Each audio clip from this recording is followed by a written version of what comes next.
os símbolos permeiam vários aspectos da nossa vida. Existem símbolos que são mais pessoais, símbolos que fazem parte de um grupo, fazem até com que a gente tenha mais intimidade com esse grupo. Existem também símbolos que são quase universais, que quase todas as culturas acabam reconhecendo ou adotando esses símbolos.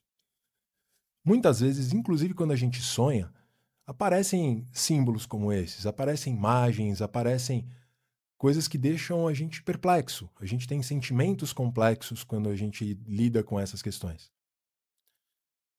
Discutir sonhos e símbolos não é uma tarefa fácil. Nesse que talvez seja, até agora, o episódio mais complexo do pareamento, a gente vai parear um analista do comportamento e uma psicóloga junguiana para debater símbolos e sonhos.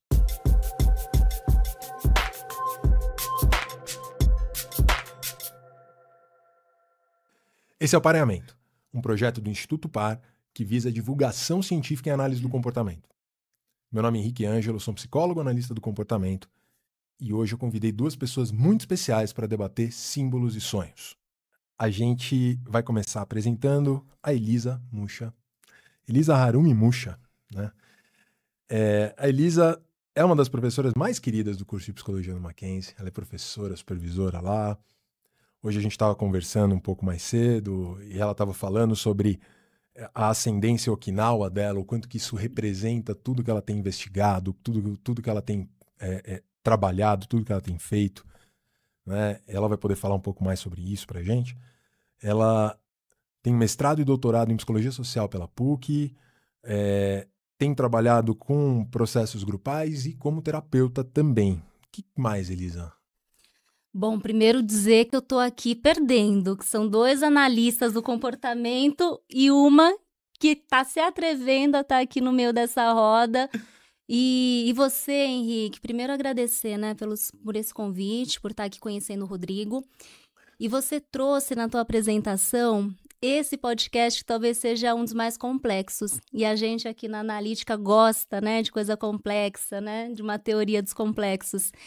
Então, eu vou acrescentar, acho que um pouco ali dessa caminhada, né? Acho que muito mais do que falar enquanto profissional, mas também trazer a vivência, né? Quem tá aí caminhando com sonhos há muito tempo, antes mesmo, né, de conseguir a formação, mas que há mais de, vamos ver, uma década, né? Acho que já são aí 12 anos, que eu tenho olhado para os sonhos, né? Não só o sonho dos outros, mas criado uma rotina de um diário onírico, né? Então, são 12 anos mantendo também essa tradição de olhar para os sonhos.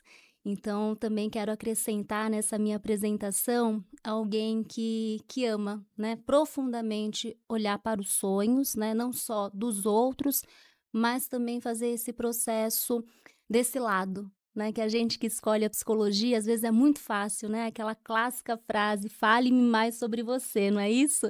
E aí a gente fica esperando que o outro fale dele, mas a gente pouco se coloca nesse lugar, né? De falar também sobre a gente. Então, tenho feito essa caminhada, né? E como você me apresentou, tenho esse cruzamento com a psicologia social, né? Enquanto uma área de atuação. Toda a psicologia é social, né, fazendo essa defesa, e ao mesmíssimo tempo também na caminhada clínica, escolhendo para caminhar junto a perspectiva do Jung, como você me apresentou, e que me possibilita até hoje compreender e olhar para isso que a gente vai conversar, que são sonhos e são símbolos. Maravilha. Elisa, obrigado demais por ter topado estar aqui. Agradeço. Vou apresentar agora o Rodrigo Boavista. Posso falar o nome inteiro dele? Rodrigo Rodrigues da Costa Boavista. Nome grande. Cara, esse é o soteropolitano mais paulista que eu conheço e o paulista mais soteropolitano que eu conheço também, né? Eu e o Rodrigo, a gente fez mestrado juntos na PUC. Enfim, somos amigos aí de longa data. Ele é um terapeuta comportamental, supervisor clínico, é um dos docentes, né, no curso de especialização em clínica analítico-comportamental aqui do Instituto. A gente divide uma disciplina, inclusive. Inclusive, ele foi um dos alunos do curso, né, há muito tempo atrás, na época que a gente ainda estava no mestrado doido, fez mestrado e especialização juntos. É uma das principais referências, né, em terapia de aceitação e compromisso, tem livro publicado nesse tema e tal, e tem investigado relações simbólicas e as aplicações clínicas disso. O que mais, cara? Acho que... Não sei se tem muitas horas mais no dia para fazer mais coisas do que isso tudo aí. Mas é isso, cara. Muito obrigado pelo convite, tá? Assim, um baita prazer estar aqui. Acho que você foi muito generoso, assim, me chamar para falar de um tema que eu acho que eu domino tão pouco, né? Vai ser uma conversa, né? Não concordo que seja incompatível a nossa presença juntos, né, Elisa? Acho que muito pelo contrário. Acho que a gente tá aqui mesmo para colocar as coisas em par, né? E ver o quanto que a gente consegue crescer, né? Dentro da nossa prática a partir disso. Isso é ótimo estar aqui com vocês. Obrigado, gente. Obrigado demais vocês terem aceito. E eu queria dizer que eu acho que, em especial, para a Elisa, né? Porque normalmente na psicologia a gente vai vendo muita segregação em abordagens. Essas segregações acabam impedindo o diálogo, né? E eu sou contra qualquer prática excludente, né? Qualquer coisa que não vá propiciar diálogo, que não permita que a gente consiga conversar. Então, eu queria realmente agradecer, porque exclusão só leva a disputas, né? O diálogo pode levar a gente a mudar, inclusive, a aprender coisas novas, a nos transformar. E obrigado, de verdade, aí por terem aceito. Bom, antes da gente começar, dar um recadinho pro pessoal que está ouvindo a gente, está assistindo a gente. Os episódios do Pareamento estão todos disponíveis no YouTube e no Spotify, tá? A gente tem também o nosso canal de corte, se você quiser ver algum pedaço específico da nossa conversa. Também a gente tem esse canal lá no YouTube. E acompanhar a gente lá nas redes sociais, no Instagram, no TikTok, lá dentro. A gente também posta alguns cortes. A gente está sempre pedindo recomendação de pessoas que vocês querem ver aqui no Pareamento, de dicas, de temas e tal. E interagindo com a gente também. Vai ser um prazer ter você por lá. Então, bora começar nosso papo? Bora. Ó, eu comecei falando que a gente tem símbolos pessoais, símbolos mais coletivos, né? E alguns que podem chegar a ser até universais. E a psicologia indiana também enxerga dessa maneira? Você acha que tem alguma convergência com isso? Perfeito. Eu estou muito ansiosa para poder fazer esse diálogo. Da analítica, o que a gente vai entender? E aí, uma referência, né, para os curiosos, para as curiosas, que sempre tem alguém, né, que gosta de buscar lá no livro. Tem esse livro que o Jung escreveu, que são os tipos psicológicos. E lá nesse livro é possível encontrar essa referência do que ele está chamando de símbolo, porque ele vai fazer isso ao longo, né, dos livros. Mas acho que uma coisa importante para a gente começar esse diálogo é entender que o símbolo é uma tentativa de poder dar nome para aquilo que de outra maneira a gente não conseguiria. É a melhor forma possível para trazer uma imagem, né, que dialoga, faz a ponte com o que é o nosso mundo interno, ou seja, a gente trabalha com essa ideia do inconsciente, e aquilo que é da ordem do mundo externo, ou seja, a maneira como a gente interpreta, lida, nomeia esse mundo externo. Então, o símbolo E aí eu gostei muito, né, Henrique, que você trouxe a questão de um símbolo poder evocar tanto aspectos que são ao mesmíssimo tempo coletivo e que também são singulares, né, porque é uma conexão. E aí também é quando Jung diz que o símbolo é essa conexão profunda, esse diálogo profundo entre o nosso mundo interno e o nosso mundo externo. Por isso que a gente faz uma diferenciação. O símbolo é diferente de signo, né? Porque o signo, digamos, ele traz já aquilo que é uma alegoria, né? Aquilo que, de alguma maneira, a gente já se relaciona sabendo o que é aquela expressão. Já está dado pela cultura, pela sociedade. Pois é. E a atitude simbólica é aquilo que é desse profundo que eu não consigo, à primeira vista, fazer uma correlação paralelo imediato, né? Eu primeiro vou ter que fazer a ponte dessa experiência tão profunda para aí, então, expressar ela naquilo que é a atitude simbólica. Por isso que o sonho é a expressão mais legítima. Você quer coisa mais original do que você, durante esse período, né? Que o ego ele sai um pouquinho de cena e aí você vai... Mesmo que sejam reminiscências do dia a dia, né? Eu fui lá no fim de semana na praia, sonhei que eu tô na praia. Tá, mas e os outros dias em que você não estava na praia, estava fazendo outras coisas, mas, poxa, dentro daquele cotidiano é essa imagem que o inconsciente captura e vai trazer, vai simbolizar, vai dar forma, vai dar sentido de uma maneira simbólica. Então a gente entende que os sonhos é a mais profunda expressão de criação, né, em que os símbolos vão emergindo. Interessante. Ou seja, o que você está me descrevendo é que o símbolo ele não guarda um significado em si. Ele é um significado que acaba sendo dado e que ele se torna muito pessoal na medida em que a pessoa vai, enfim, e aí eu acho que os processos vão diferir, mas pegando o fenômeno geral, acho que seria um pouco por aí. Perfeito. E aí a gente fala dessa atitude simbólica em relação ao indivíduo, mas a gente tem o que você trouxe, né? Quando esse símbolo ele se torna coletivizado. Então eu vou usar um exemplo que é a bandeira do Japão, né? Que é essa ascendência ali de onde eu parto. A bandeira do Japão tem um símbolo que ele é circular, que lembra o sol, né? E tem essa cor que é vermelha. O símbolo do Japão, ele faz referência a uma deusa, não sei se vocês a conhecem, que é Amaterasu, que é a deusa, e ela se expressa a partir do sol. E é muito curioso, né? Porque a gente aqui no Ocidente, geralmente a gente tende a atrelar o sol a uma questão mais do princípio masculino, não é? E a lua a um princípio mais feminino. Enquanto lá, do outro lado, né, do mundo, a gente tem o sol sendo atrelado a uma figura feminina, a uma deusa, Amaterasu. Então, cada cultura vai dando também o seu tom, a sua expressão. Nossa, muito bom. Rodrigo, cara, pensando um pouco nisso, né? Eu tô aqui tentando só começar o nosso bate-papo do ponto de vista da análise do comportamento. O que seria um símbolo? Henrique, você acha que a primeira coisa que fica muito clara, né, ouvindo a Elisa, né, é quanto tempo, né, parece que a psicologia analítica ela se debruça sobre um tema que para nós da ciência do comportamento é uma coisa até meio recente, né? Então a gente tem o primeiro paradigma de comportamento simbólico sendo exposto de uma maneira mais sistematizada dentro da análise do comportamento a partir dos anos 1970, né, ali com o nosso queridíssimo Sidman apresentando a equivalência de estímulos. E hoje em dia, essas evoluções das discussões sobre o comportamento simbólico com a teoria das molduras relacionais, que o livrinho está ali em cima, né? Vale a propaganda aí.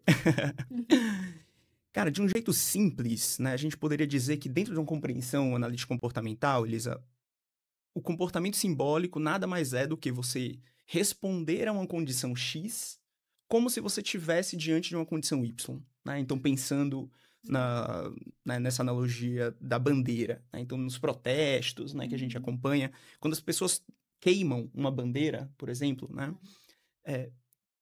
a atitude imediata, no final das contas, é alguém queimando um tecido, né, um tecido colorido, que, em tese, não seria motivo para qualquer tipo de indignação, né?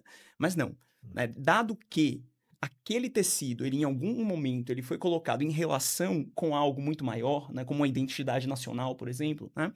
O que se está queimando, né? Aquilo que se está agredindo, aquilo que se está violentando, não é o pano, né? Mas é tudo aquilo que aquele pano representa, né? Então, no final das contas, você reage ao pano como se diante de toda, né, uma identidade, né? A nossa assinatura, por exemplo, né? Então, quando alguém pega um papel que tem a sua assinatura e rasga, aquela pessoa não está rasgando um rabisco, né? Ela tá rasgando você, né? O teu próprio selfie, né? O teu eu que está sendo ali de algum modo machucado, né?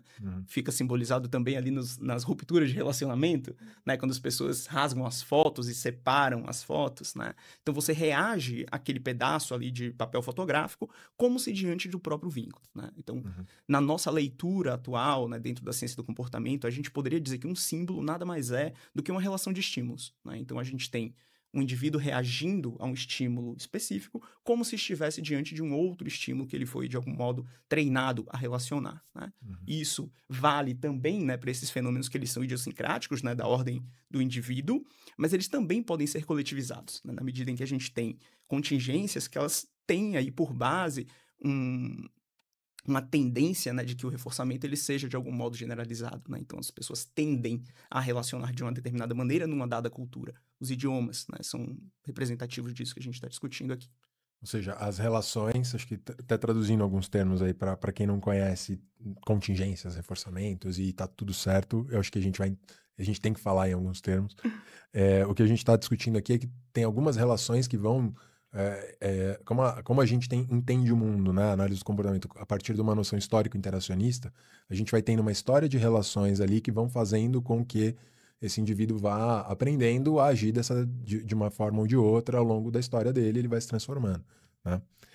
E, pô, não, incrível, acho que você trouxe muita coisa que começa a inclusive, já responder esse ponto, né? Qual que seria a importância, portanto, desse comportamento simbólico, desses símbolos, né, pra gente, no geral, né? Eu listei aqui coisas como linguagem, comunicação, será que facilita a interação social? Por exemplo, sei lá, se eu vou viajar para um outro país, isso tem um impacto para mim?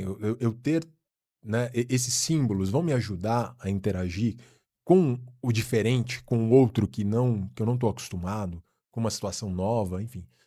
Comentem para mim um pouquinho. Tem uma coisa que o Rodrigo falou que eu achei bárbaro no exemplo dele, da bandeira. Quem olha de longe vai ver um tecido sendo rasgado, queimado, pisado. Quando você tem uma conexão simbólica com aquela bandeira, a sensação com aquela identidade, por exemplo, nacional, é que estão pisando, queimando o teu corpo, né? Então, quando a gente pensa o símbolo, aquilo que eu falei lá no início, é essa conexão entre o que está dentro e o que está do mundo externo. E o quanto que isso está sendo atravessado, e aí uma coisa muito, acho que é importante comentar, a psicologia analítica, tal como a conhecemos, nem sempre ela nasceu com esse nome, ou o Jung a nomeava com esse nome.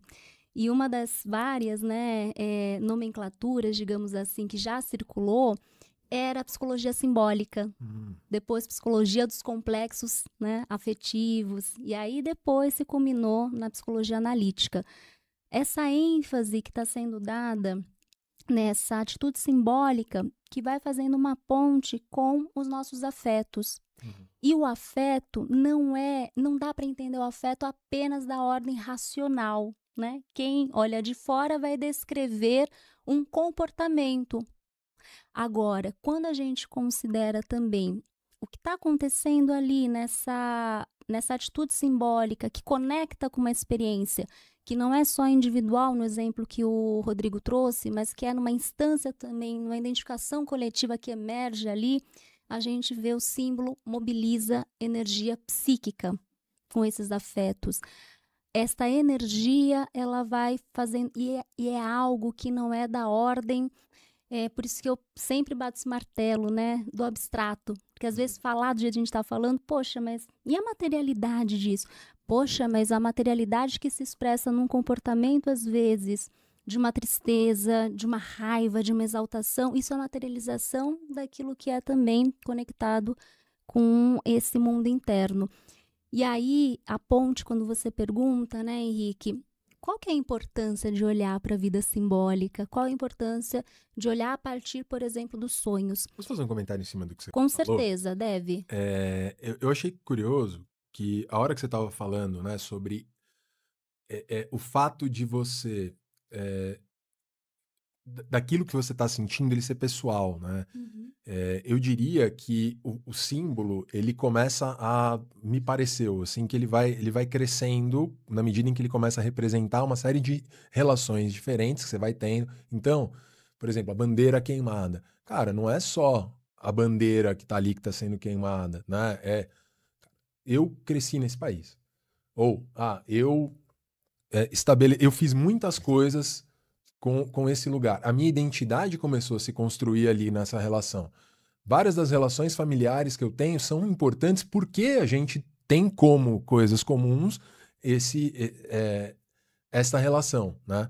Então, a carga emocional que você sente é muito grande, porque aquilo representa muita coisa importante na tua vida, né? Faz sentido isso? Com certeza, Henrique, com certeza. E o quanto que essa conexão, ela me conecta, e esse exemplo da bandeira é perfeito, porque tem a ver com aquilo que um corpo de forma singular, é capaz de se afetar, não é? Cada um vai reagir de uma maneira, mas ao mesmíssimo tempo me conecta com, como você nomeou, uma identidade, um princípio ali que está atrelado a essa bandeira de maneira simbólica, que é coletivo, né? Ao mesmíssimo tempo. E os sonhos, eles também têm esse lado, porque eles podem tanto ser olhados de uma forma que é da vivência pessoal do sonhador, da sonhadora, quanto também aquele livro que a gente comentou hoje cedo, Henrique, que é, para quem é que tá, né, vai escutar, vai assistir a gente, indico muito. O Henrique já está com esse livro guardado, né? Eu sei que tá aí na fila de espera, que é uma etnografia dos sonhos Yanomami, o desejo dos outros. E aí tem um exemplo, então é um livro que vai falar sobre os povos Yanomami e como que este povo, essa forma de sociabilidade lida com os sonhos. Então é muito comum, né, logo que acordam, falarem, contarem sobre os sonhos. E o conteúdo do sonho vai definir como será o dia a dia. Se vai ter caça, se não vai ter caça, se de repente é melhor ficar na oca. Então, olha a materialidade disso, Sim. certo? Nossa, porque incrível quando a gente isso. pensa a vida simbólica, às vezes fica de uma maneira muito abstrata, mas depende para que visão de mundo e visão de sujeito eu estou me referindo. Para os povos Yanomami, nesse livro vai contar exatamente o quanto que isso define a vida desde quando você acorda até quando você vai deitar. Né? E a gente, na nossa sociedade que fica aqui, né, muito no mental, se a gente tem um problema, a gente fala, eu vou pensar. Se você tem uma outra forma, né, não só o povo Yanomami, mas outras culturas que vão dizer assim, eu tenho um problema, pois eu vou sonhar, porque o sonho vai me fazer entrar em contato, me conectar com outras possibilidades de decisão, não é? Então, essa é a importância que tem quando a gente pensa essa vida simbólica que nos vincula ao mundo externo, que nos vincula à nossa conexão mais íntima, singular e, ao mesmíssimo tempo, nos vincula à nossa cultura, ao nosso coletivo. Não sei nem se eu tenho alguma coisa mais para acrescentar, né? Acho que eles já deu uma baita aula pra gente aqui. Só queria sinalizar, Henrique, assim, que eu acho que isso aparece com muita veemência, assim, nas discussões modernas, né, sobre linguagem, que o comportamento simbólico parece que ele é o que diferencia, né, os humanos dos outros organismos, né? Então, se a gente não compreende o símbolo, né, se a gente não entende quais são os processos comportamentais envolvidos neles, a gente não consegue falar de comportamento complexo. E para a gente, né, nós três que trabalhamos em clínica, se a gente não sabe entender, né, símbolos, se a gente não consegue compreender qual é a relação entre estímulos que está sendo provocado e produzindo aquela discussão com o teu paciente, dificilmente você vai conseguir fazer um trabalho clínico de excelência, né? Porque no final das contas é como se você não compreendesse o indivíduo. E quando a gente não se sente compreendido em terapia, por exemplo, né, dificilmente a gente fica, né? Dificilmente a gente adere e dificilmente a gente vê os resultados que a gente procura lá, né? Posso só comentar uma coisa nisso que o Rodrigo está trazendo? Eu sempre... Isso, se minhas alunas, meus alunos virem, né? Eles são prova disso. Eu sempre falo isso em sala de aula. Independente da abordagem que vocês escolham. Se vai ser analítica, análise do comportamento, fenô, independente. O que transforma é o vínculo. Se você não consegue fazer essa ponte, essa conexão com a pessoa que senta na tua frente, abordagem nenhuma vai conseguir, não é? E aí, acho que, né, só reforçando o que o Rodrigo trouxe pra gente. Lisa, te ouvindo, eu lembrei agora de um momento em que eu levei para terapia isso, que eu ia começar a atender um paciente que falava um outro idioma, né? E apesar de eu dominar o idioma, eu cheguei meio inseguro com relação a isso, né? Da minha capacidade de usar o idioma e tal, né? E a minha terapeuta, né, uma criatura muito esperta, incrível, ela olhou para mim e disse assim, Rodrigo, acho que esse é o menor dos teus problemas. E aí ela concluiu lá a reflexão dela dizendo que a gente é feito da nossa linguagem, né? E como se você não domina, se você não parte dessa mesma plataforma linguística, né, dificilmente você alcança, né, ali a dimensão necessária para entender aquela pessoa, né? Então, tua pergunta, né, Henrique, voltando, né? Se a gente não entende, cara, né, de símbolo, né? Se a gente não consegue usá-los em nosso favor, dificilmente a gente faz o que a gente deveria estar fazendo com as pessoas, né? E vocês estavam, na discussão de vocês, uma parte que eu acho que me chamou a atenção foi pensar nos sonhos. A gente vai, depois a gente vai voltar, mas me chamou muito a atenção o sonho ser parte de uma prática cultural, né? E isso fica aí a dica para quem acha que analisa do comportamento, por exemplo, não olha para eventos privados, porque sonho pra gente é um evento privado, é aquele que, em tese, só a pessoa tem acesso. Mas é uma discussão grande. Mas me chamou a atenção o fato de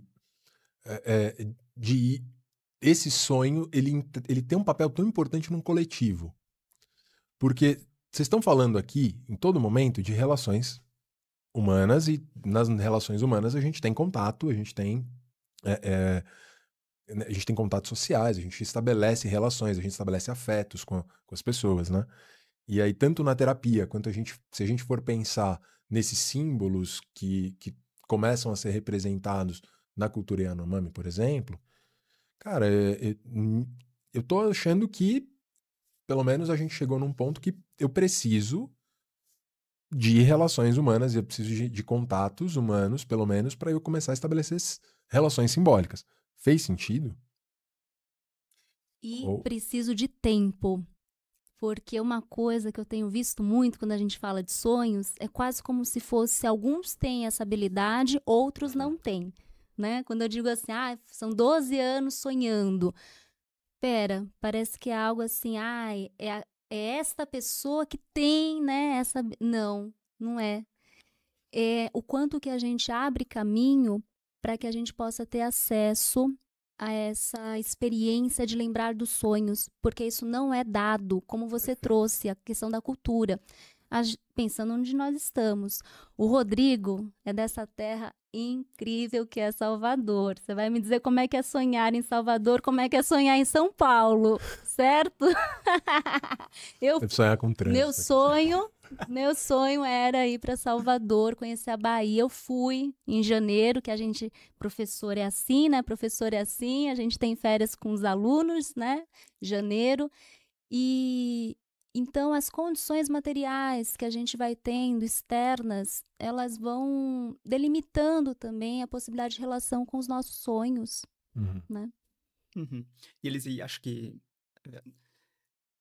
olhar para os sonhos, né, dessa maneira como um comportamento aprendido, né, eu acho que ela enriquece muito o nosso diálogo, né, de fazer o uso do sonho, né, como que você reage ao teu sonho. Estamos falando disso, né, estamos falando de uma cultura que aprendeu a reagir ao sonho de uma determinada maneira e, inclusive, determinar o teu dia a dia a partir do que foi vivido ali no teu universo onírico, né. Acho que a nossa cultura ocidental, né, ela funciona de um jeito meio diferente, né, por exemplo, desse funcionamento premonitório, né? Essas práticas culturais que estão aí, né?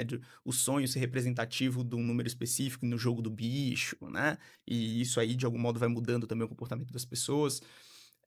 Mas é curioso, né? Como o sonho, né? Esse comportamento que acontece durante a noite, ele vem revestido, né? Muitas vezes de camadas diferentes, né? Seja uma camada mais mística, seja uma camada ali de ordem individual, singular, né? Mas parece que tem um encantamento, né, com relação ao nosso funcionamento onírico, né? Muito curioso esse fenômeno.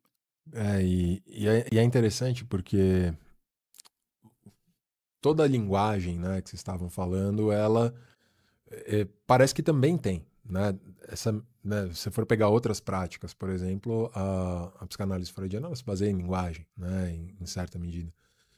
E cara, olhando para isso e pensando até numa fala do Rodrigo aqui há pouco tempo sobre o quanto que a linguagem está de alguma maneira relacionada com a capacidade ou não, ou habilidade ou não sei que termo que a gente vai usar, mas para se relacionar com determinados símbolos, né?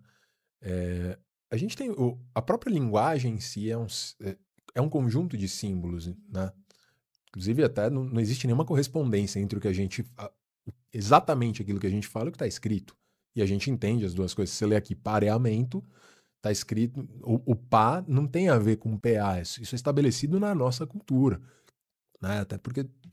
E pensando nisso, vocês acham que pensar em símbolos, na nossa linguagem ali, pode começar a fazer com que a gente aprender a olhar para símbolos nos ajude a lidar melhor pensando no dia a dia mesmo, numa prática pessoal, as pessoas prestando mais atenção a esses símbolos, pode ajudar a gente a lidar melhor com os nossos problemas pessoais, com as coisas que a gente vive. O que vocês acham? Cara, eu tava pensando, né, a partir da tua pergunta, numa prática clínica, né, da gente analisar sonhos, né, em terapia, né? E pra gente da terapia comportamental, né, o sonho ele nunca tem um significado universal, né? A gente precisa compreendê-lo a partir da história daquele indivíduo específico, né?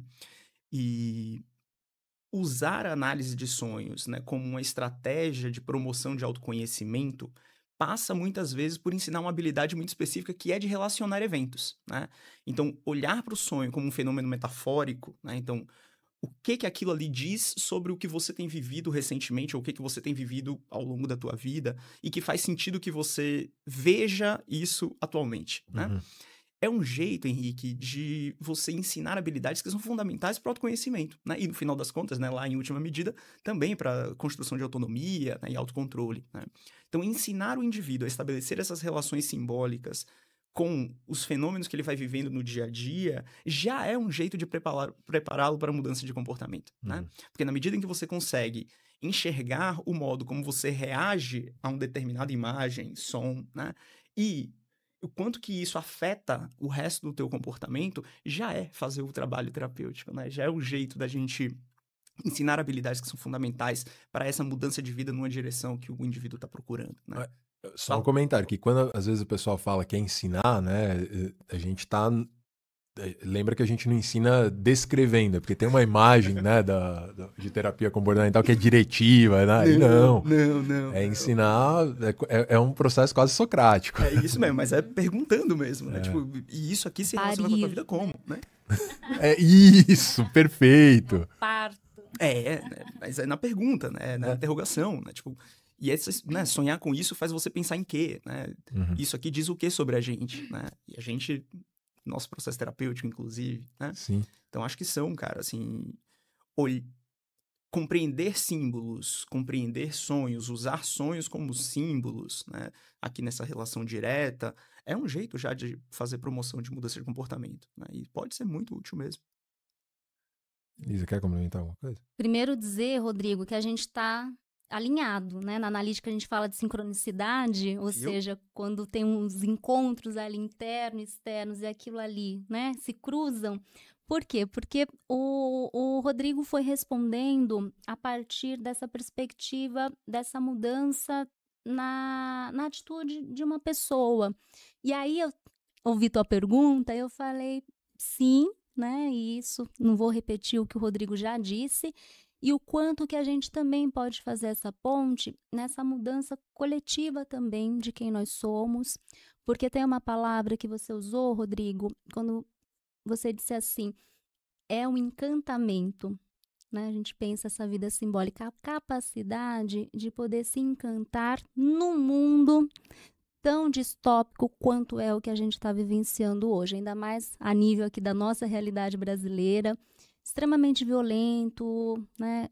Hoje a gente está vendo as catástrofes, né, ambientais, pensando ali várias questões que nos instigam hoje, né, a psicologia se abrir também, né, para a psicologia ambiental.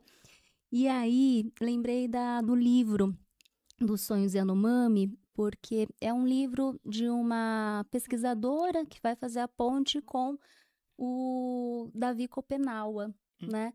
Que escreveu A Queda do Céu, que é uma liderança indígena, né, do povo Yanomami, importantíssima. E tem um trecho que o Kopenawa, ele diz assim, o quanto que o branco só sabe sonhar com branco, ou seja, o quanto que esta cultura não está aberta para dialogar com outras formas de cultura e só vai sonhando com a mesma cultura, né?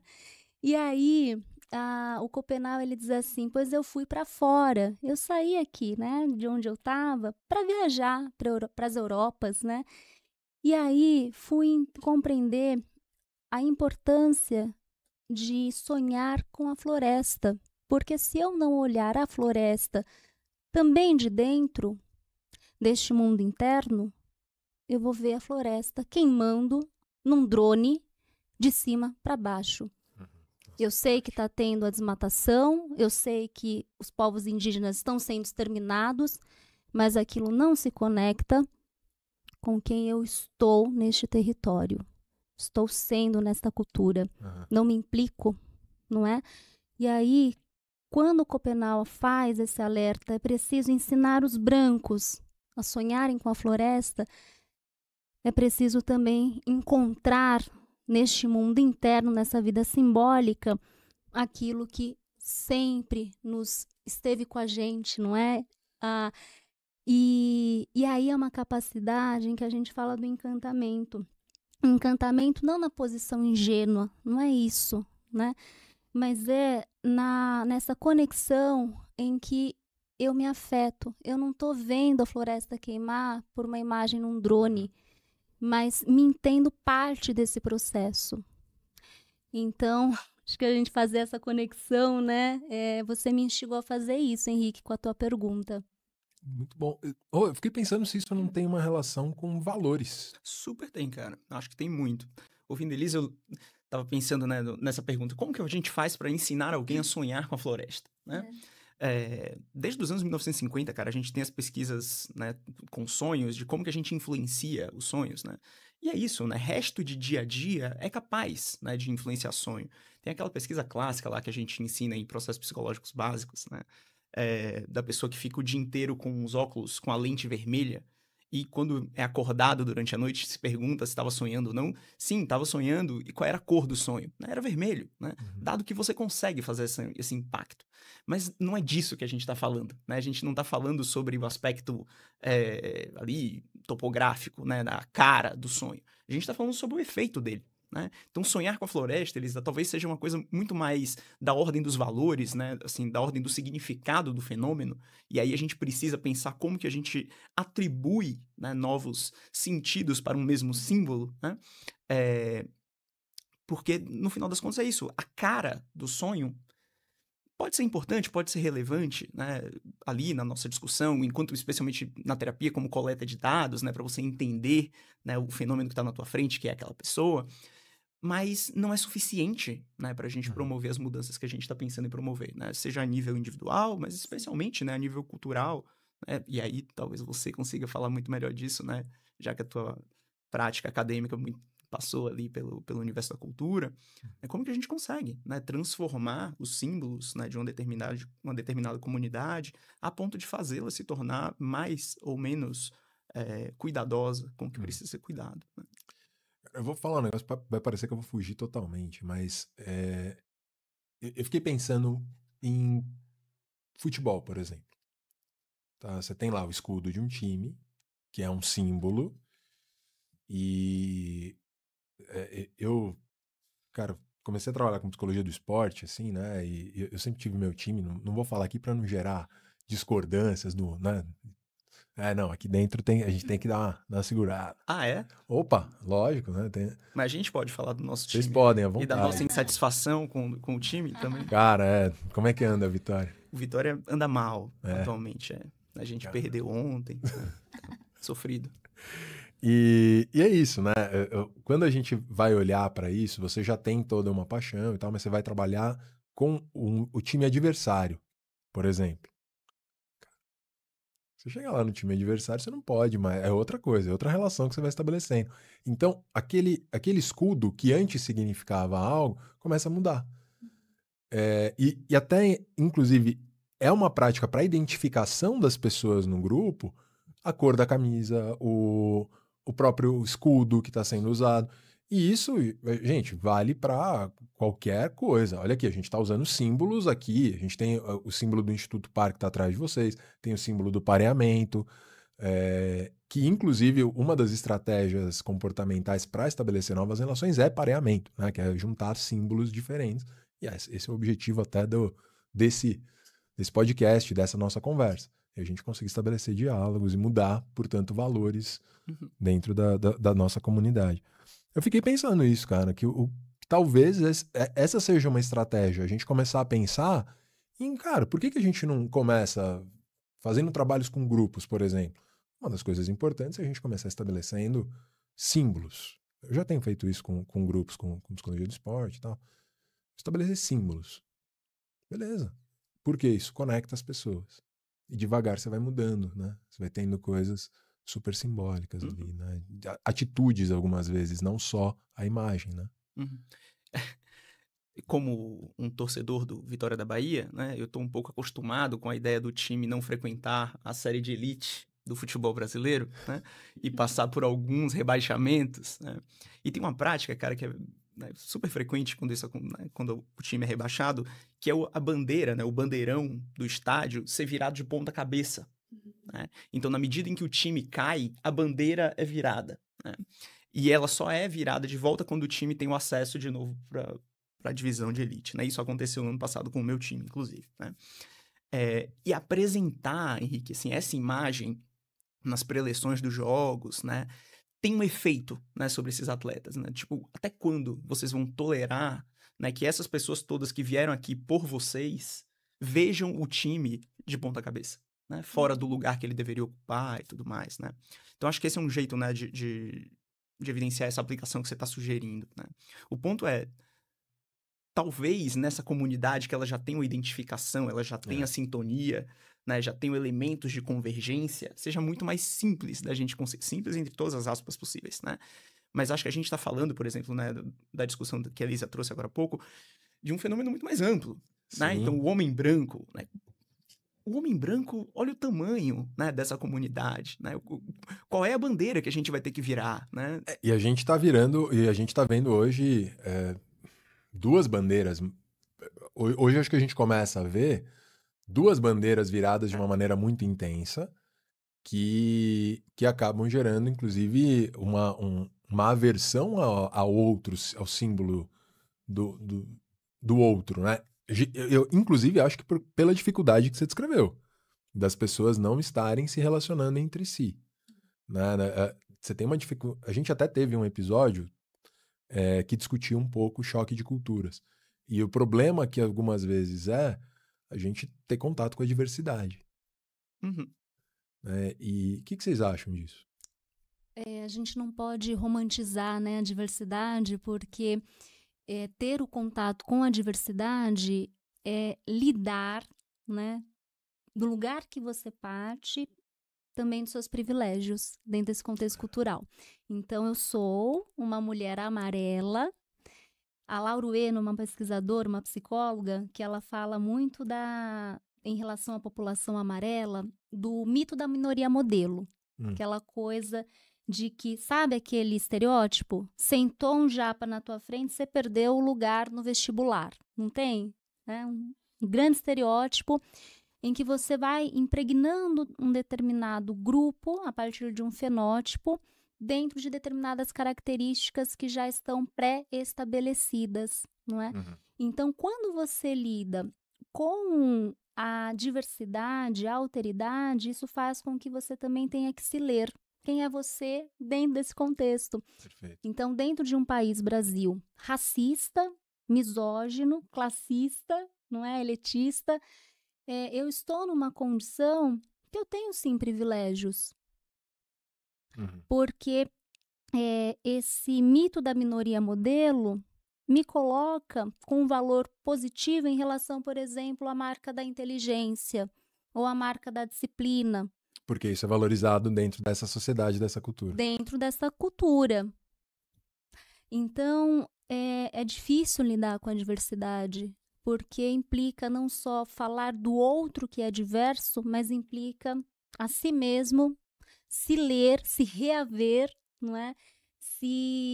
A partir de uma reflexão que é crítica, tem que ser crítica, né? De quem que é o teu corpo dentro desse contexto cultural. Que parte pelo simbolismo de você mesmo, inclusive, né? Você se identificando nesta relação com o outro e com todo o resto da cultura, né? Pois é, e o simbólico tem uma vida. Então, e aí eu vou trazer aqui um exemplo pessoal, muito curioso, né? Porque o meu pai, ele sempre cozinhava. E aí, as pessoas de fora falavam, não, mas vai ter, sei lá, um sushi, né? Uma comida japonesa. Eu falava, tem. Mas você sabe que o que ele gostava de fazer era uma feijoada, era feijuca, não é? Então, o que que eu tô tendo ali? Essa perspectiva do pensar, inclusive, tudo, né? A gente pode falar do simbolismo, o simbolismo por trás da alimentação, e carrega ali valores culturais.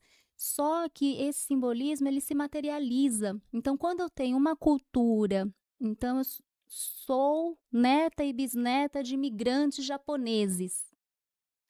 Significa, a gente fala muito nessa essa frase, que a gente acaba nascendo entre dois mundos. E talvez a gente faça a ponte.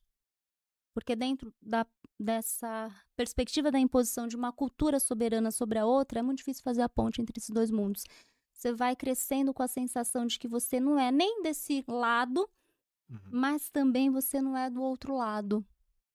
E aí o símbolo pode unir isso.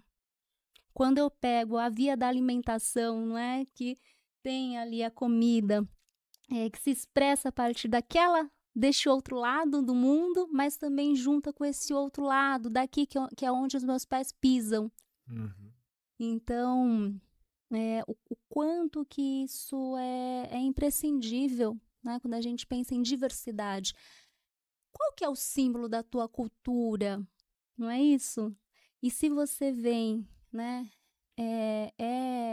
Um brasileiro... Como é aqui, gente? Estou usando essa reflexão também. Quem aqui não é imigrante?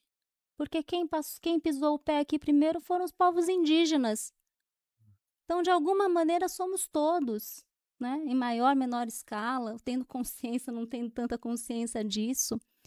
E como é que a gente faz a ponte para essa forma de sociabilidade dos que aqui pisaram primeiro?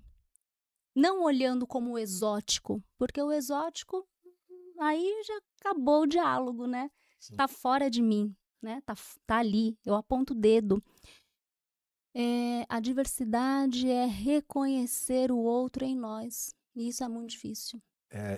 Eu dava aula de história da psicologia e eu falava que a gente tem normalmente duas posturas diante do diferente, né? Que é considerar o diferente externo a você, algo muito diferente de você, algo que é quase um erro, né? Próximo de um erro eu mantenho longe, né? E você você ter uma curiosidade, só que essa curiosidade de se aproximar do diferente, porque você já está reconhecendo. Se você falou que é diferente, você já está reconhecendo que há uma diferença. Reconhecendo ou se distanciando? Então, aí eu acho que entra um ponto, ó, porque você reconhecer significa eu simplesmente olhar e falar, tá, ok, a gente talvez tenha até coisas parecidas, mas eu tô aqui, mas eu preciso me relacionar. Só que a hora que eu me relaciono, essa barreira começa a se fechar. Eu começo a ter que abrir mão de coisas que são importantes para mim.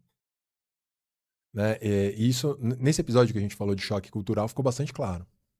Né? A gente, às vezes, eu tenho que abrir mão de coisas que são relevantes quando eu vou interagir com uma outra cultura. Então, o Rodrigo, por exemplo, veio de Salvador.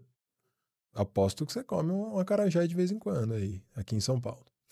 Quando trago de lá. Quando traz de lá, porque o daqui não é tão gostoso. Logicamente. Mas você percebe que, beleza, eu, por exemplo, cara, nunca comi um acarajé direito, né? Porque eu só comi acarajé aqui em São Paulo. Direito. Rodrigo, eu digo direito. Você nunca convidou o teu amigo de anos para comer um bom acarajé? Elisa, nos nossos anos de mestrado, a última coisa que a gente pensava era em se divertir. Tá aí o problema, né? Da academia. A academia não convida a gente a se encantar, né? Muito pelo contrário. Convida muito mais a gente ficar mecânico. Pois é. Não pode nem comer um bom acarajé, poxa. Bate-papo assim, na academia não, é mais difícil, por exemplo. Ou imagina, próximo episódio que o Rodrigo vier, você vai trazer um prato de acarajé da Bahia, tá? Para convidados. Elisa, você também tá convidada para vir comer esse prato de acarajé. Convidado, né? Vai trazer, tá certo. Mas lógico. Tá vindo aqui uma vez, voltou a segunda vez, tem prenda. O negócio é o seguinte. Olhando para isso, né, essa diferença do outro, é difícil mesmo abrir mão. Só que, ao mesmo tempo, o tempo inteiro a gente está interagindo com o mundo e, portanto, a gente está se transformando. Né? Novos símbolos estão sendo formados, novas relações simbólicas e tal. Né? No entanto, parece que tem algumas pessoas que têm dificuldade para estabelecer novas relações simbólicas, que são aquelas pessoas que as pessoas dizem mais cabeça fechada, que eu acho que a gente falou até um pouco sobre isso agora. O que vocês acham que faz com que a pessoa tenha mais dificuldade para poder se abrir para isso tudo, acaba ficando mais fechado? Olha, imagina se o Henrique tivesse chamado a gente há 5 anos atrás, 10 anos atrás, quando a gente ainda era lá estudante. A conversa teria sido tão outra, porque hoje a gente está podendo trazer um pouco a questão da diversidade, né? Hoje, e olhe lá, né? Olhe lá, que a gente brinca, né? Eu brinco que tem a diversidade das casas americanas também, que não é a que a gente quer, né? Mas o quanto que isso é recente também na nossa história. Uma história de um país que tem essa herança do autoritarismo nas costas, não fizemos reforma pós-ditadura, né? Tem gente que ainda acredita que a ditadura foi boa. Então, ter espaço para não ficar poder não ficar nas caixinhas, a gente precisa também de um contexto cultural que nos possibilite isso. Uhum. E nós somos um país, a nossa herança, né, essa cultura que a gente está mergulhado, nada está dado para que a gente possa olhar, sair das nossas caixinhas. Muito pelo contrário, né? Você está lá, o nosso sistema de ensino é enfileirado. Não é aquilo que Paulo Freire vai dizer, não é dialógico. Não, é enfileirado, né? O estudante, né? Ele é colocado numa posição, e o professor também, a professora também, né? É uma estrutura. Então, hoje a gente está podendo se abrir um pouco mais para isso, mas muito recente, né? Eu fiz questão contar isso daqui, eu fiz questão do Henrique me apresentar a partir dessas raízes de Okinawa, porque foi uma conquista poder me apresentar dessa maneira, porque na família isso não era falado. Ninguém falava, né, o bisavô, a bisavó veio de lá, e aí o processo foi assim assado. Okinawa, a ONU reconheceu faz pouco tempo como povos indígenas. Há pouco tempo. Então, esse letramento, né, essa forma de ler o mundo, ela não está sendo incentivada, nem sei se interessa, né, a um certo projeto político de Brasil fazer isso. Então, isso é muito recente. Cara, eu tava pensando no laboratório, né? Então, como que a gente treina símbolos, né? Como que a gente estabelece essas relações e quais são os processos que, de algum modo, inviabilizam isso, né? Então, você falou sobre pessoas fechadas e tal, né? Acho que tem outros fenômenos aí que, né, a gente precisaria discutir mais a fundo, né? Por exemplo, preparo biológico, né? Condições neurofisiológicas, de fato, né? Para que essas coisas se deem possíveis, né? E como analista do comportamento, né, o que a gente está pensando é sempre assim, qual é a condição que eu vou estabelecer para que aquele fenômeno ocorra? Né? E a gente tem lá, né, nessa discussão lá dos anos 1970, o Seidman trabalhando com um paciente microcefálico, né, já com uma história super longa, né, de isolamento em instituições, e o procedimento que ele utilizou para estabelecer alguns símbolos, né? Então, foi um paciente que ele ensinou a ler, né? Então, ele tinha lá, né, a matriz, onde ele apresentava uns desenhos, e aí usava palavras faladas, né? E, a partir daquele procedimento, né, ele conseguiu produzir um determinado aprendizado que ninguém achava mais possível, né, de ser feito, né? Então, quando você faz essa pergunta, Henrique, né, ou seja, essa pessoa, ela estava isolada, ela tinha pouco contato com outras pessoas, as pessoas desacreditavam. Exato, né? Então esse é o ponto, né? Era esse o elemento que eu queria trazer, né? Então, se de fato, né, o que a gente está olhando quando a gente faz essa pergunta, né, de, pô, por que será que tem gente que não, né, não adquire esses símbolos e tal, né? Por que tem pessoas que não se preocupam com a floresta, né?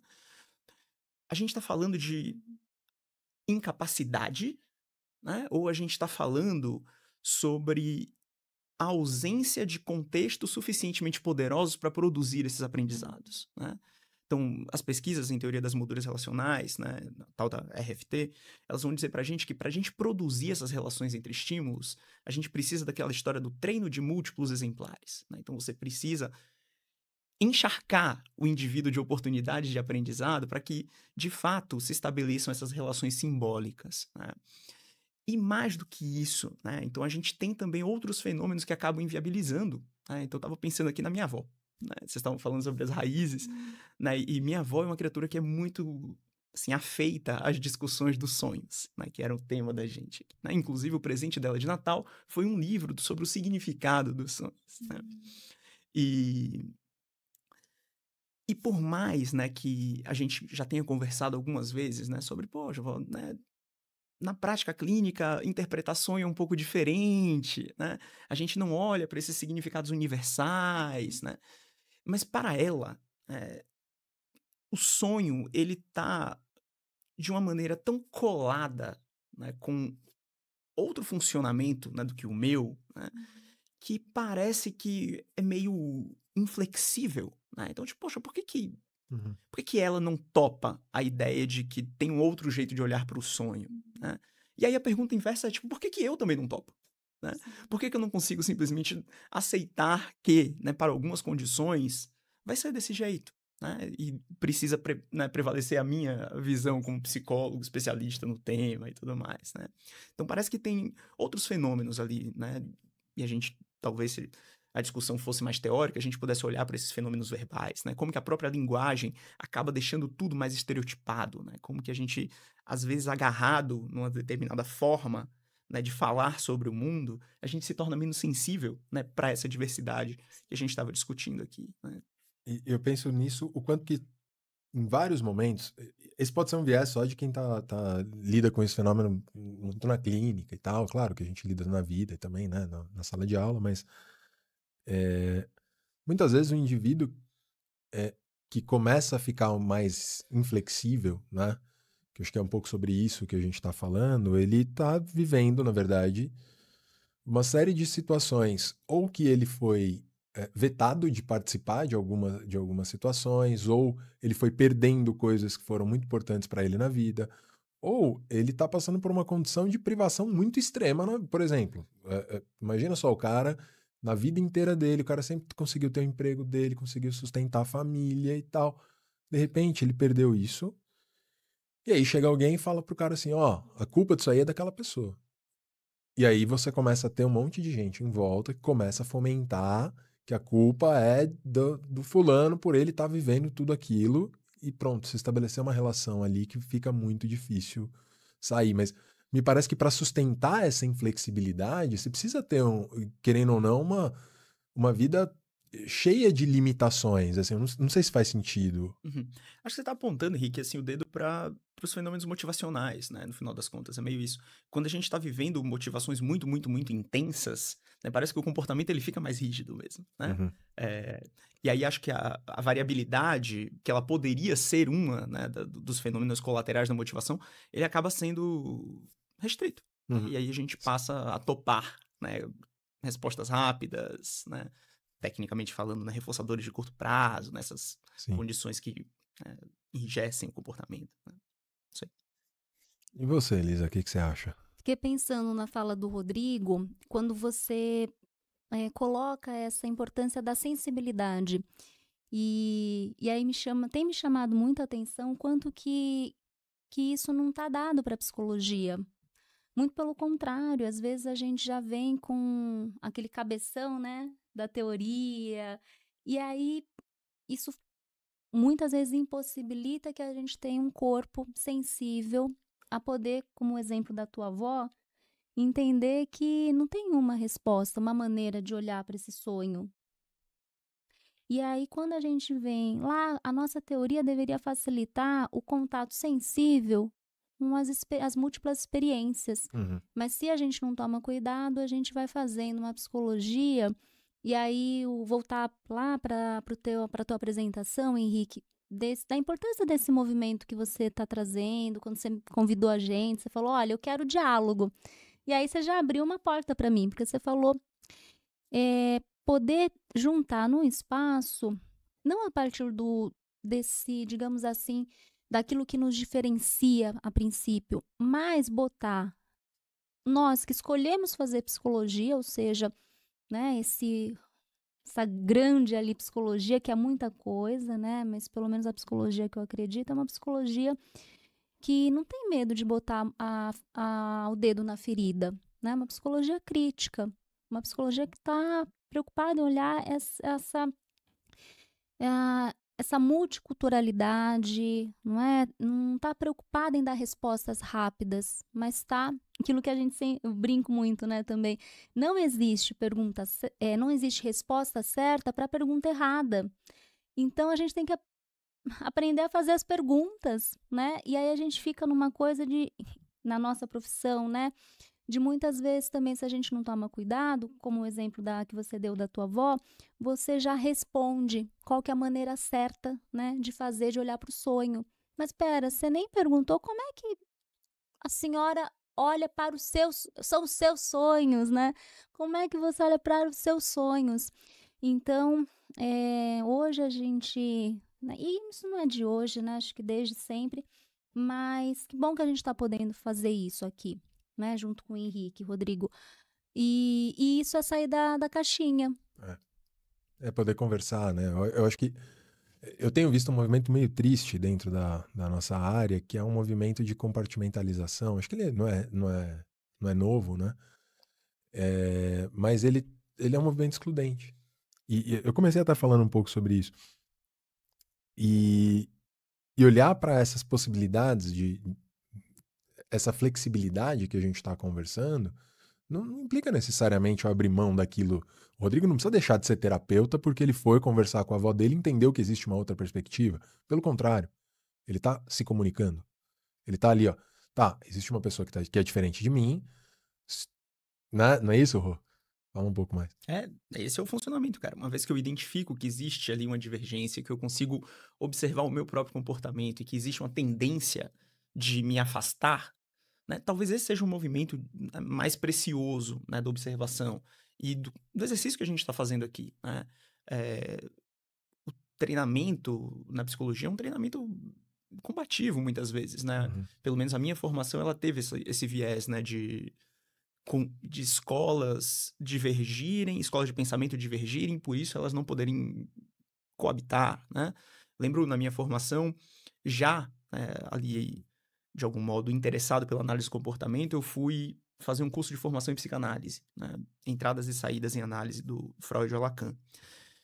E aquele foi um movimento que foi visto como uma grande afronta, né, diante ali da minha microcomunidade, né? Tipo, pô, o que você vai fazer lá, né? E eu lembro de me sentir acuado, né, meio em dúvida e construindo respostas que atendessem ao desejo do outro, né, que era aquele desejo de, não, eu tô indo lá para ver quão errado aquilo tá.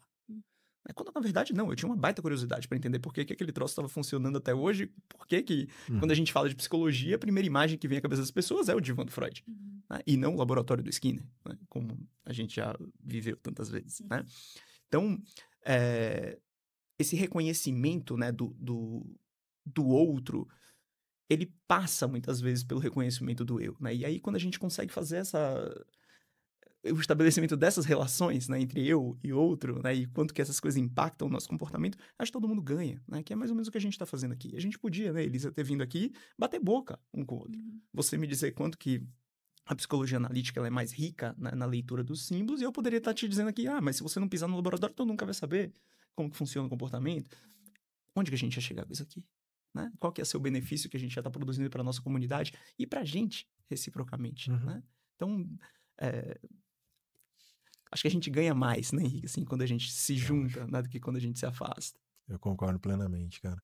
Eu acho, inclusive, tem uma coisa, até uma vez eu estava almoçando com a Elisa e a gente conversou, eu falei para ela o quanto que eu admirava o jeito que o Jung conseguia incluir na própria noção de ser humano todo o impacto das culturas. Que eu acho que na análise do comportamento o pessoal fala em variáveis culturais. Já fica aí um ponto que eu sou completamente contra esse tipo de nomenclatura, porque se eu estou aqui fazendo um podcast, não é a cultura está me influenciando a fazer. Não, isso aqui é parte da prática cultural. Né? Gravar um podcast é parte da prática cultural de gravar podcast. Né?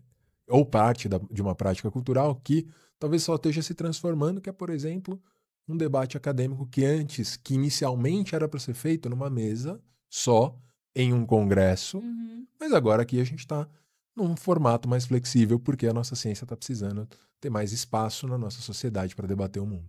Né? Cara, isso eu acho muito interessante. Eu queria voltar mais pro aspecto dos sonhos, porque quando eu pensei isso, né, a minha motivação foi muito... Um dia eu comecei a dar aula numa turma sobre terapia comportamental e aí eu falei, fiz uma breve menção de que sim, cara, a gente olha para sonhos, porque sonho pra gente é um comportamento como qualquer outro. Aí eles, não, vocês não olham para sonhos. Eu falei, bom, tá, beleza.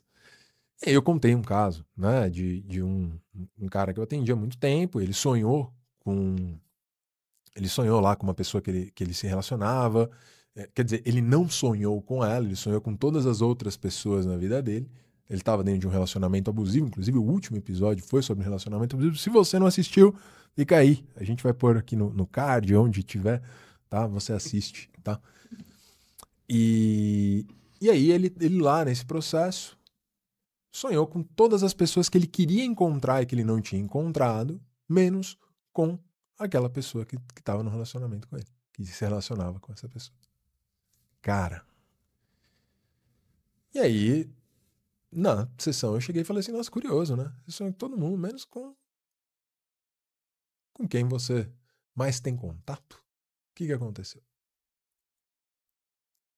E aí, eu falei o quanto que a gente continuou a discussão por aí. E aí uma das discussões foi essas restrições grandes que ele foi tendo na vida, junto com todos esses bloqueios que ele tinha em vários sentidos, toda a invalidação que ele sofria no dia a dia, parece que isso ganhou um espaço de liberdade na cabeça dele.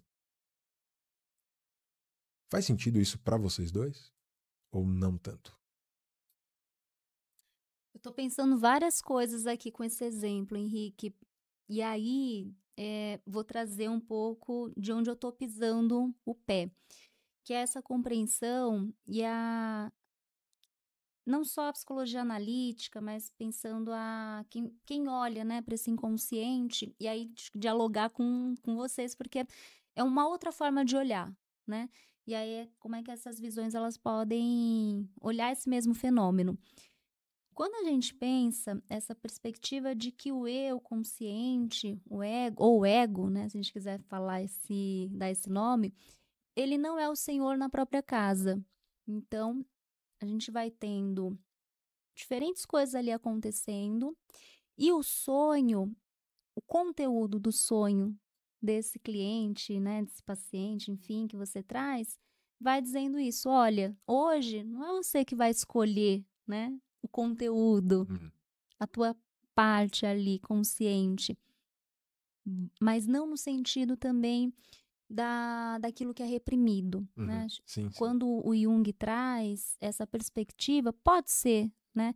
Mas que não necessariamente o é. Antes de qualquer coisa, uma tentativa do inconsciente de tentar dialogar, de trazer essas imagens de uma forma que a gente fala na interpretação dos sonhos. A Von Franz vai trazer muito isso também, né? Que foi uma parceira ali do Jung, daquilo que a gente entende como a psicologia analítica clássica, de que o sonho dramatiza. O sonho, ele é uma exacerbação daquilo que está acontecendo. E aí, quando a gente traz isso para dialogar com a consciência, aquilo pode complementar uma informação que até então, no dia a dia, não estava sendo possível de ser trazida à tona. E aí isso vem, né, a partir dessas imagens oníricas. Quando você questiona, poxa, curioso, né? Tem tais e tais e tais pessoas aqui, menos essa. O que está acontecendo? Porque a ausência é presença também. Nesse caso, faz muito sentido. E aí você vai... Isso é interessante, né? Então, a partir desse princípio de que esse ego, né? Ele é uma parte de quem nós somos, mas não é o todo.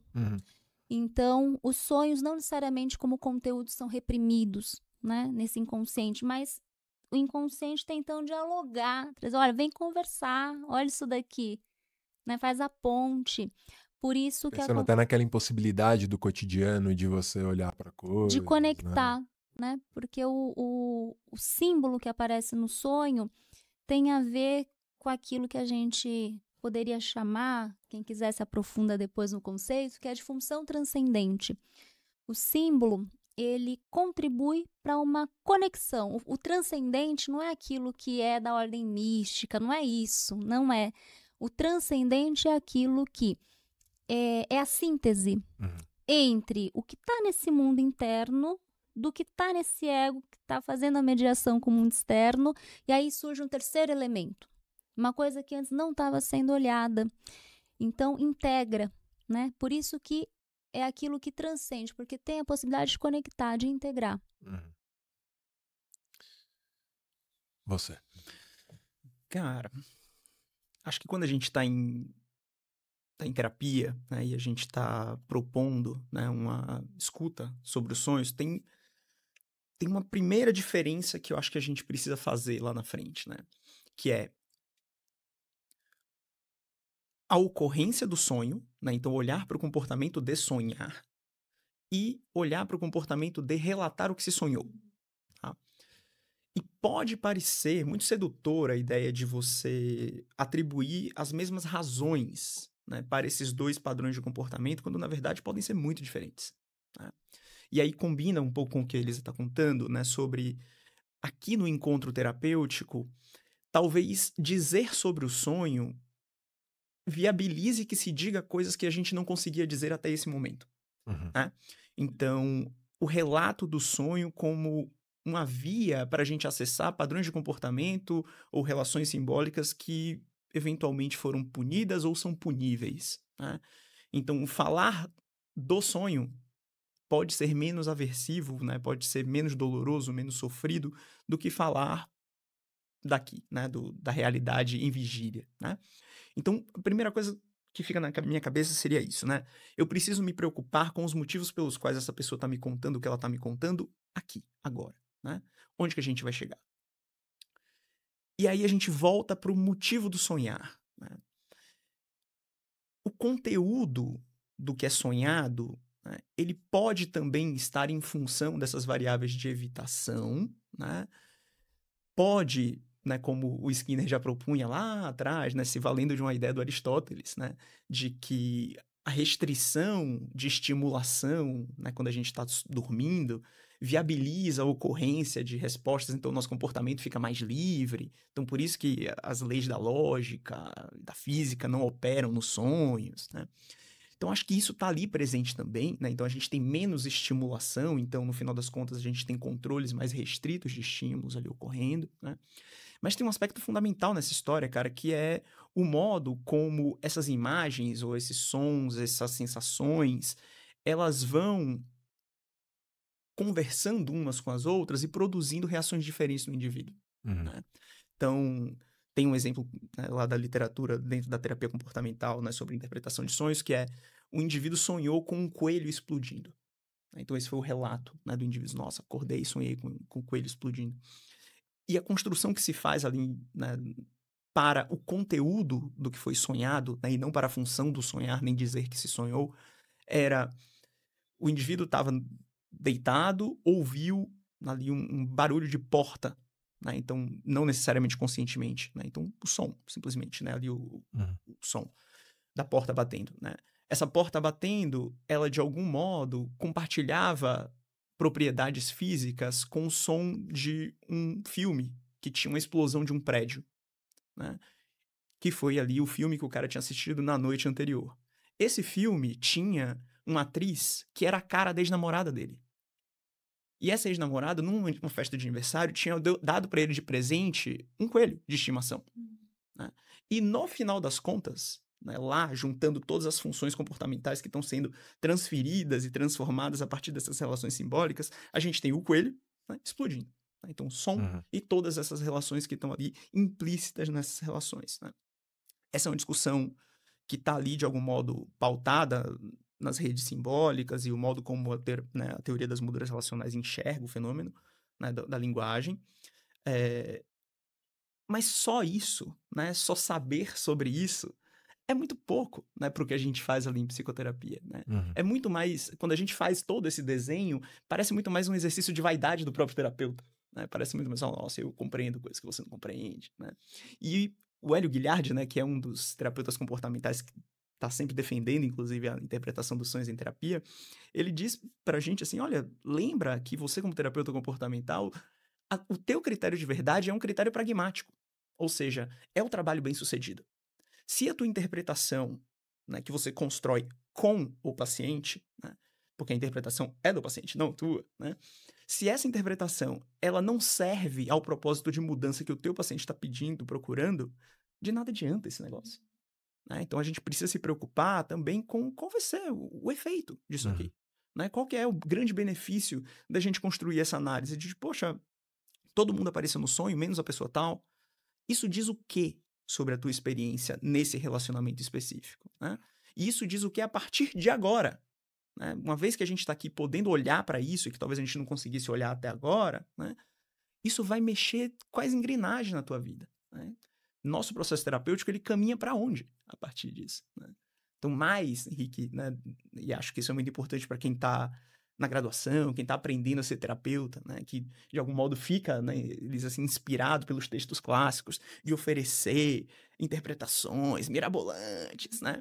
Mais do que isso, a pergunta que a gente precisa fazer é assim, essa interpretação vai ajudar a quê? Essa pessoa que está aqui me pedindo ajuda, né?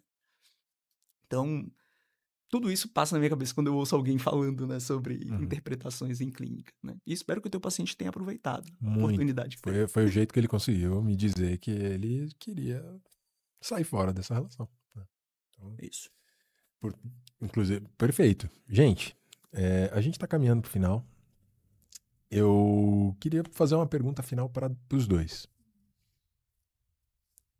Essa aqui é nova, tá? Eu não faço normalmente, mas... Você vai perguntar onde a gente quer almoçar. Adoraria. Horário. Vocês vão ver isso daqui, não sei em que horário, mas o que a gente tá agora, né, no real, tá no horário. Tá na hora. Não, eu queria saber como é que foi conversar com perspectivas diferentes sobre o mesmo fenômeno. Queria perguntar para vocês, o que vocês acharam do bate-papo? Voltaria. E ainda mais se tiver acarajé, viu, Rodrigo? Tá certo. Saudades do acarajé. Salvador. Maravilha. Henrique, eu te responderia, cara, assim... Acho que tem 2 Rodrigos aqui hoje conversando, né, aqui, né? Tem um Rodrigo que é o da memória, né? Na hora que você fez o convite, né, e fez a provocação de que seria um diálogo com outras abordagens, né? O Rodrigo graduando, né, que era combativo e possivelmente um grandíssimo um babaca, eu acho que ele estaria aqui hoje pronto para defender pontos, né? E acho que a maturidade acadêmica, né, e ali as horas, né, a quilometragem de cadeira de terapeuta e de sala de aula foram mostrando para esse Rodrigo que não era muito válido, ou pelo menos não ajudava os propósitos dele, né, juntando ali com a tua discussão sobre valores, né, não combinava muito com os valores dele, né? Então, estar aqui hoje, né, e muito mais como audiência do que como ali o proponente do diálogo, né, me parece muito mais próximo, né, de quem eu gostaria de ser, né, profissionalmente, enquanto criatura no mundo mesmo, né? Então, tá aqui tá fazendo valer, né, esse ideal, né, de dialogar, ouvir, aprender, né? Muito mais do que sair verborragicamente falando coisas, né? Então, voltaria com o maior prazer. E quando eu for pra Bahia, trago os acarajés de vocês e trago junto cocadas e farei o meu melhor, tá? Ó, era isso que eu queria ouvir. Gente, quer falar mais alguma coisa? Claro. Trazer, né? Porque a tua proposta, ela é ampliar a educação. Eu sei que você tem, né, estado aí nessa trincheira, né? A gente que está na docência, a gente fica nessa trincheira. E aí evocar o Paulo Freire, porque a tua frase me lembrou muito isso que o Paulo Freire defende. Ele, enquanto um educador, ele vai dizer: o maior desafio que a gente tem na vida é aproximar aquilo que a gente fala com aquilo que a gente faz. Ou seja, a questão da coerência. A gente fala de escutar, né, o outro, mas escutar é ação, é agir. E aí é o que você trouxe do exemplo do quanto que o Rodrigo, estudante, talvez ia ficar defendendo pontos, mas não faria na prática aquilo que ele está lendo na teoria. Então aqui a gente está evocando de alguma maneira, eu sinto, né, o Paulo Freire nessa defesa de uma educação, de uma psicologia que esteja ali alinhada com a nossa coerência, né, profissional, ética, né, que a gente está falando de ética também o tempo todo. Sim. E queria agradecer, cara, de novo, né, pela oportunidade, né, Sim. você está sendo o viabilizador disso aqui, né. Primeiro, a ideia, né, é uma ideia muito legal, muito importante, né, pra gente, especialmente, né, que tá tentando oferecer um jeito diferente, né, de conhecimento, mas especialmente por promover esses encontros aqui. Parabéns. Cara, obrigado. Com certeza. Parabéns, Henrique. E continue, porque é só o início, né? Só tá começando. Sim, esse é o 5º episódio. Tem bastante coisa. Gente, obrigado demais, de verdade. Foi uma delícia. Eu tenho mais 15 milhões de perguntas que eu faria para vocês, mas infelizmente a gente vai ter que encerrar, tá bom? Obrigado, gente. Valeu. No episódio de hoje, a gente pareou Rodrigo Boavista e Elisa Mucha para debater sonhos e símbolos. No próximo episódio, a gente vai conversar sobre os impactos tecnológicos da educação. Não perca. Um abraço.